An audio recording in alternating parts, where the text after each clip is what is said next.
Senator Rice. Thanks, Mr Acting Deputy President. I rise to speak to the High Speed Rail Planning Authority Bill 2017. The Greens support this bill as a useful next step in getting East Coast high-speed rail on track in Australia.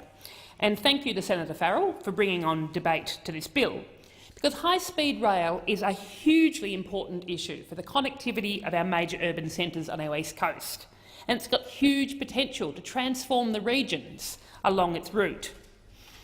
High-speed rail will cut pollution, enhance business and passenger transport and generate positive economic returns. So this bill paves the way for an important initial step to get high-speed rail on track. But there is more to do and to consider if we're going to get this transformational project right. Australia and Antarctica are the only two continents without high-speed rail in operation or planning underway. It's an absolutely standard mode of travel for those living and visiting Europe, Japan, China and increasingly across the rest of Asia. And North America is set to join them with a high-speed rail service currently under construction in California. Africa has got high-speed rail in Kenya, with plans much further along than Australia's in other countries, such as South Africa, and a link between Morocco, Algeria and Tunisia. So now is the time to take action and catch up with the rest of the world on high-speed rail. It is beyond time for us to catch up. I mean, just imagine getting on a train in the centre of Melbourne and arriving in the centre of Sydney just 3 hours later. Imagine having access to the internet, being able to use your mobile phone to walk freely around the carriages, sit down, have a meal in a restaurant. And imagine the regional towns on the outskirts of our cities, less than an hour away. Shepparton being 45 minutes from Melbourne. Transforming the role of these regional towns as economic centres. And imagine a mass transit, long-distance transportation system that can be powered by clean and renewable energy and that reduces the impact of pollution and car travel on our cities and country. So just imagine the difference that this is going to make to where people will be keen to live, keen to do business, keen to study. Imagine an infrastructure initiative that unlocks regional Australia. I mean, whether it's Shepparton, Albury-Wodonga, Goulburn, Grafton, Taree, Casino. This is what we need in Australia. I mean, our population is concentrated in the big cities, especially along the East Coast, unlike in the US or Europe, where many, many more people live in cities with populations of a couple of 100,000 people. And living in that scale of city is much more sustainable, much more human scale. It's much easier to eat local produce, to know your community, to be connected to the natural world. You have easy commuting by active transport, as well as shorter, quicker trips by cars and public transport. And in fact, I can't see how we can possibly cope environmentally and socially with the projected increase in Australia's population to 46 million by 2030 without high-speed rail. Otherwise, we are bequeathing the status of mega cities on Sydney and Melbourne and all the inevitable malfunction that will go with that. High-speed rail, along with fast, reliable, high-capacity internet, they are the major commitments that are needed to unlock the elusive, the long-sought but never achieved holy grail of decentralisation in Australia, and unlock all the social and environmental benefits that will go with that. This is the promise of high-speed rail, and after many decades of discussion and delay, the time for high-speed rail has arrived. So the Greens have got a long-standing commitment to seeing high-speed rail realised in Australia. We're not afraid to think big, and like many Australians, we have a vision of a connected, efficient transport network.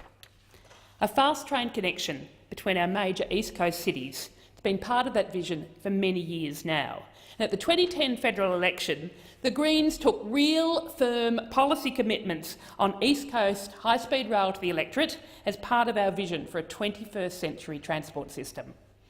And following that election, the Greens made high-speed rail a part of our minority government agreement to support the Gillard government, and we secured $20 million into a feasibility study for high-speed rail.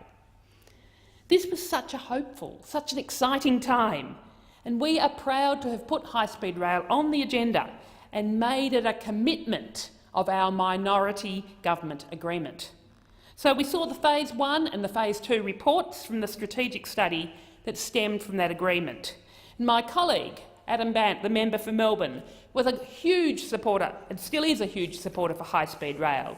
And in 2012, he released a report as part of the studies into the wider benefits of high-speed rail, and that found that there was a potential $48 billion in benefits over the 30 years of high-speed rail.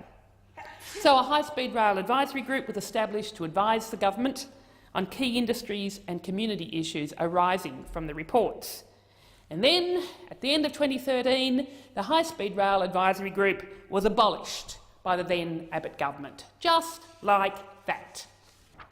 And this timeline sums up exactly how the fractious nature of Australian politics and the election cycles have proven poisonous to the long-term nation-building projects that are absolutely essential and important to the future of our community.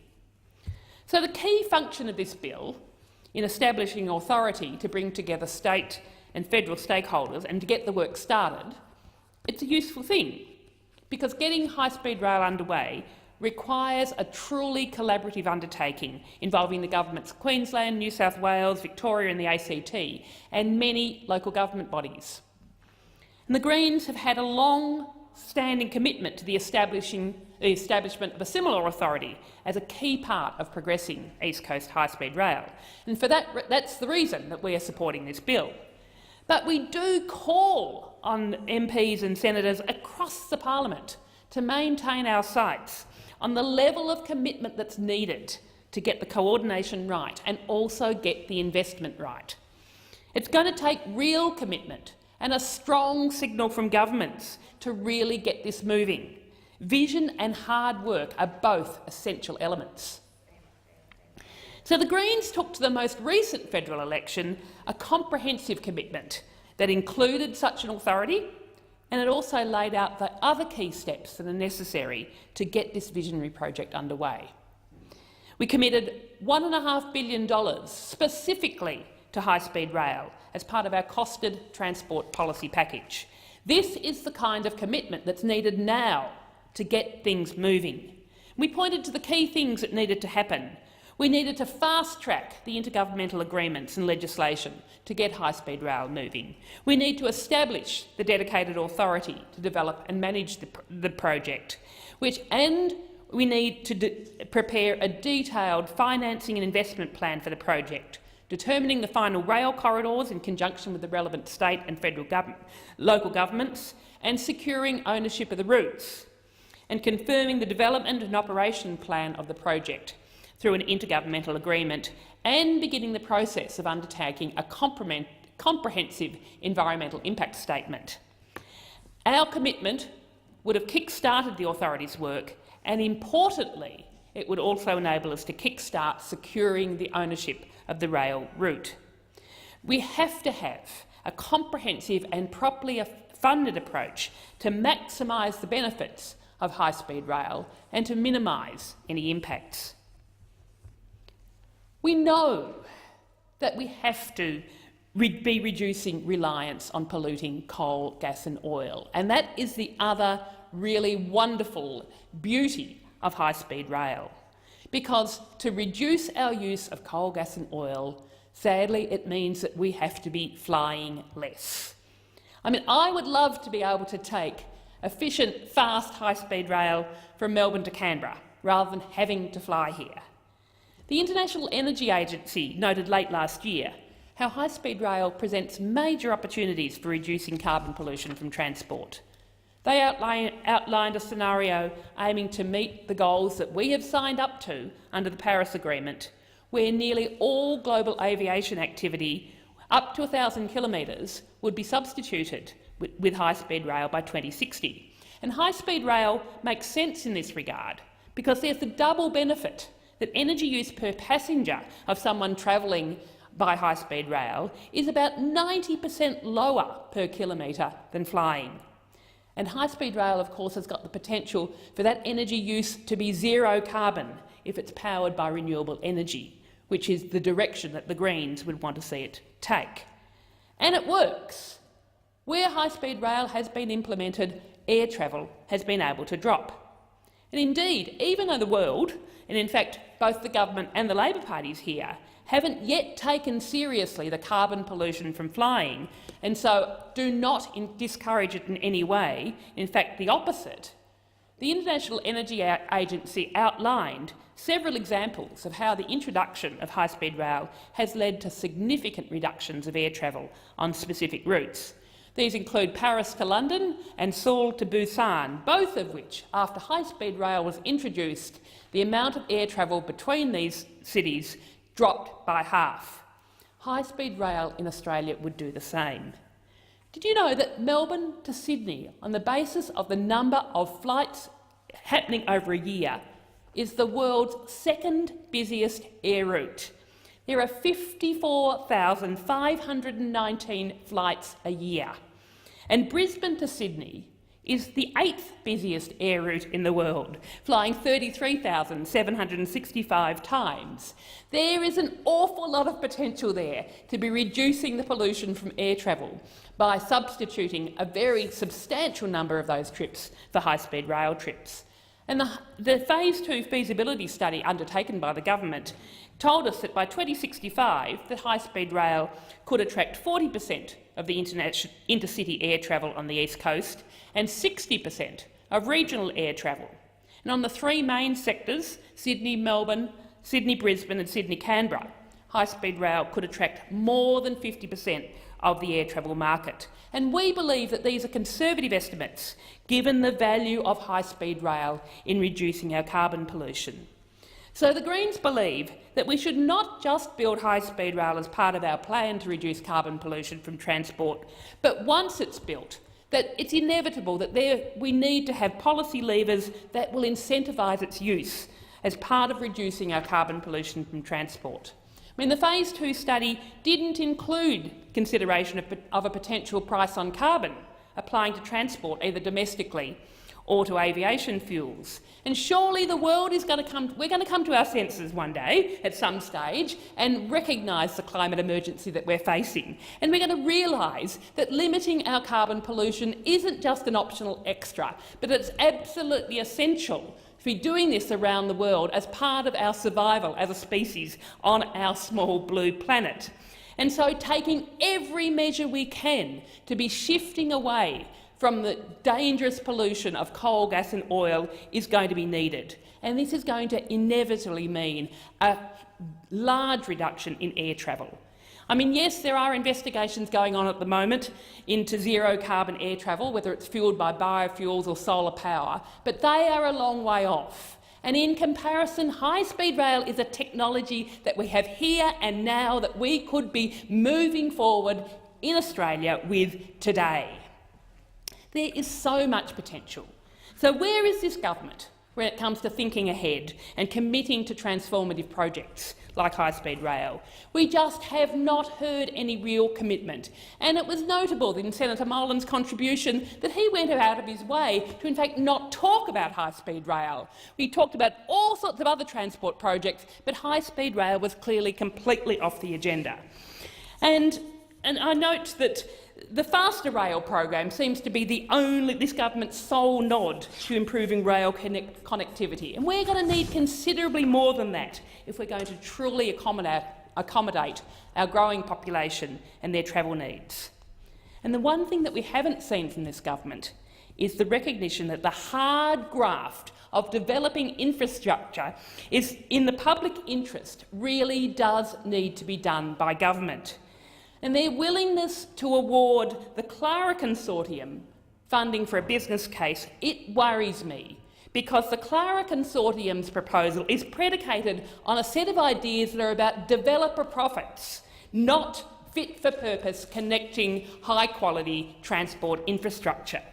And while we will wait and see how that Clara Consortium's business case evolves, but I have to say that the fact that that is the only commitment that the government have adds another level of disappointment that many of us have in this government's lacklustre, to say the best, approach to building public infrastructure in the public interest. There are always, of course, those who will say that high-speed rail is too expensive, but not only can we afford it, it is absolutely essential. And we would see that an authority would have as part of its core work the investigation of a variety of sources of funding for the full project cost. And we know that this project would bring net economic benefits. And that the government's Phase 2 report told us that there'd be more than $2 in economic benefit for every dollar invested. So the answer to the question of how do we pay for high-speed rail is in fact another question. How can we have an efficient, pollution-free transport system without it? It's transformational, country-shaping infrastructure. I mean, we have choices how we can raise and spend money. We're currently debating as to whether to give the big end of town $65 billion in tax cuts and watch as they send their profits offshore. Instead of tax cuts, we can choose to invest money in projects for the public good. We could abolish negative gearing and capital gains tax, a net saving of $51 billion over 10 years. We can invest this money into projects like high-speed rail or public housing or education and health funding, investments that will reap rewards over many decades. We could choose to spend the $17 billion that we're currently planning to sink into the Joint Strike Fighters in other much more positive investments. And we can take advantage of the low interest rates that we've got at the moment and borrow money to invest in nation-building infrastructure like high-speed rail. And our $1.5 billion Kickstarter, which the Greens pledged to high-speed rail at the last election, was part of our infrastructure bank policy, a long-term revenue plan that decouples long-range infrastructure financing from the annual budget cycle. And instead of having public money tied up in lazy and speculative investment, particularly the housing market, the Greens laid out our vision to redirect spending towards the new economy. I mean, as I've discussed, there are ways to approach this scale of investment and ensure that it's done in the public interest. What we're not seeing is any dedication to that kind of hard work from this government. We like to think of ourselves as a forward-thinking, innovative nation, and in many respects we are, but on high-speed rail we have been stuck. We don't seem capable of looking beyond election cycles. Labor and Liberal governments alike have been so focused on projects that will give them a boost at the next election rather than thinking to the future. And they're happy to just bask in the glow of the sugar hit of the immediate economic benefits of a growing population, rather than spending the right amount of money so that the benefits of infrastructure in the long term that will actually be needed for our growing population, so that that growing population will be able to live the high-quality lives that we do today. We are spending the inheritance of our children and grandchildren, frittering it away in the form of $65 billion tax cuts that will go straight into the pockets of largely overseas shareholders and big business. We are letting down future generations unless we commit to ambitious, transformative, nation-changing, nation-building projects. We are a global laggard in so many ways. I mean, imagine how it could be if we had real commitment and real vision beyond the next opinion poll. And I'm not the first to say this, but this Prime Minister has been a dismal disappointment when it comes to vision, ambition and policies that set us up for generations to come. Now is the time to be investing in projects such as high-speed rail. So we need to take action now, not to be held back by the dinosaurs on the coalition backbench. Surely high-speed rail is a project that could actually transcend the usual political divides. Surely it's something that even the National Party can come on board with. The benefits to regional Australia, after all, are huge. The Greens support this bill, Mr Acting Deputy President. We want to see work commenced on East Coast high-speed rail, and we also want to see all parties commit to the long term, to the long game, before this first step, so that we can realise this transformative project once and for all.